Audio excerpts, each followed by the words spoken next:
Hello everyone, I am श्रुति गुप्ता और आज के वीडियो में हम डिस्कस करने वाले हैं रियल टाइम ऑपरेटिंग सिस्टम के बारे में।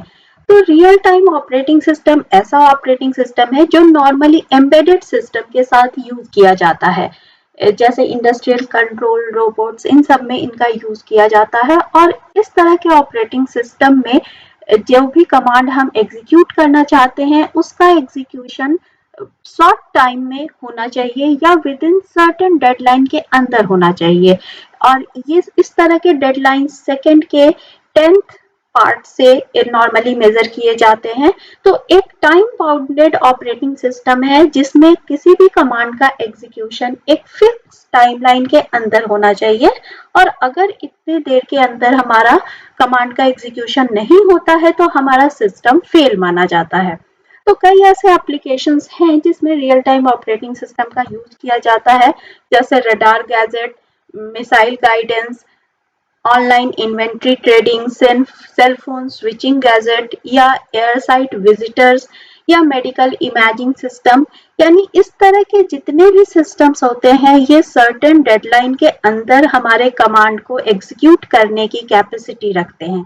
और अगर इस डेडलाइन के अंदर हमारा कमांड एग्जीक्यूट नहीं हो पाता है तो हमारा सिस्टम कह सकते हैं टोटली फेल है। रियल टाइम ऑपरेटिंग सिस्टम को मेनली हम 3 कैटेगरीज में डिवाइड कर सकते हैं: hard real time system, soft real time system and firm real time system. तो हार्ड रियल टाइम सिस्टम क्या है, जिसमें क्रिटिकल टास्क को कंप्लीट करने के लिए कमांड्स दिए जाते हैं और with in certain range of time ये कमांड्स एग्जीक्यूट होने चाहिए। अगर ये नहीं होता है तो हमारा सिस्टम टोटली फेल है। सॉफ्ट रियल टाइम सिस्टम थोड़ा सा हमें रिलैक्सेशन देता है, थोड़ी सी फैसिलिटी देता है कि अगर थोड़ी बहुत डिले हो जाती है तो इतना इसके कारण कोई बड़ा इम्पैक्ट नहीं होता है। फर्म रियल टाइम सिस्टम हम कह सकते हैं hard real time system and soft real time system का कॉम्बिनेशन है। मल्टीमीडिया के कई फॉर्म्स में इसका यूज किया जाता है। सॉफ्ट रियल टाइम सिस्टम भी मल्टीमीडिया सिस्टम इसके अंदर आता है जहां टाइम लिमिट बहुत इंपॉर्टेंट है, लेकिन फर्म रियल टाइम सिस्टम थोड़ा सा स्ट्रिक्ट है टाइमिंग के मामले में सॉफ्ट रियल टाइम सिस्टम से। तो फर्म रियल टाइम सिस्टम एक तरह से दोनों का कॉम्बिनेशन कहा जा सकता है। अब अगर इसके हम एडवांटेजेस देखें तो इस तरह के ऑपरेटिंग सिस्टम में जितने भी रिसोर्सेज हैं उसका मैक्सिमम कंजम्पशन होता है, साथ ही साथ टास्क शिफ्टिंग भी होती है और एक टास्क से दूसरे टास्क पर स्विच किया जा सकता है, क्योंकि बहुत कम देर में बहुत कम टाइम लिमिट के अंदर हम किसी टास्क को कंप्लीट कर पाते हैं। इसके अलावा इसमें एप्लीकेशंस पर फोकस किया जाता है और कमांड्स का एग्जीक्यूशन एप्लीकेशंस के थ्रू ही होता है, और इसको एम्बेडेड सिस्टम के साथ यूज किया जाता है।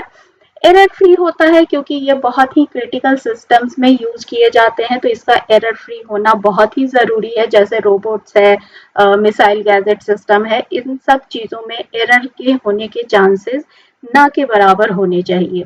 इसके अलावा मेमोरी एलोकेशन भी इसमें आसानी से किया जाता है, कई एप्लीकेशंस रन कर सकते हैं तो मेमोरी का मैक्सिमम यूटिलाइजेशन यहाँ किया जा सकता है। देन डिसएडवांटेजेस देखें अगर, तो यहाँ एक बार में हम लिमिटेड टास्क को ही रन कर सकते हैं, क्योंकि अगर हम बहुत ज्यादा टास्क को लेंगे तो सिस्टम की कॉम्प्लेक्सिटी बढ़ेगी और हो सकता है कि हम एक सर्टेन टाइम लिमिट के अंदर उस टास्क को कंप्लीट नहीं कर पाए। साथ ही साथ इस तरह के सिस्टम में जो रिसोर्सेज हैं वो कॉस्टली होते हैं और उनकी कॉम्प्लेक्सिटी ज़्यादा होती है।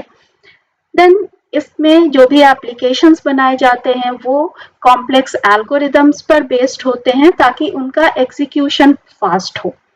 Device drivers and interrupt signals भी यहाँ ज़रूरी होते हैं।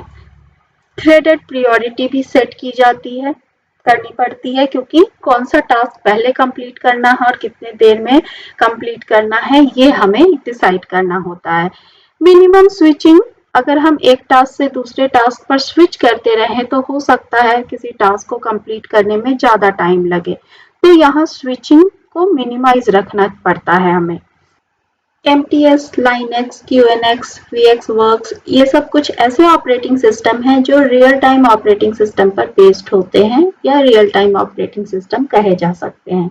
तो आज की वीडियो में रियल टाइम ऑपरेटिंग सिस्टम, इसके यूज, इसके टाइप्स, एडवांटेजेस, डिसएडवांटेजेस आपको समझ में आए तो इस वीडियो को लाइक, शेयर एंड सब्सक्राइब करें and thanks for watching this video.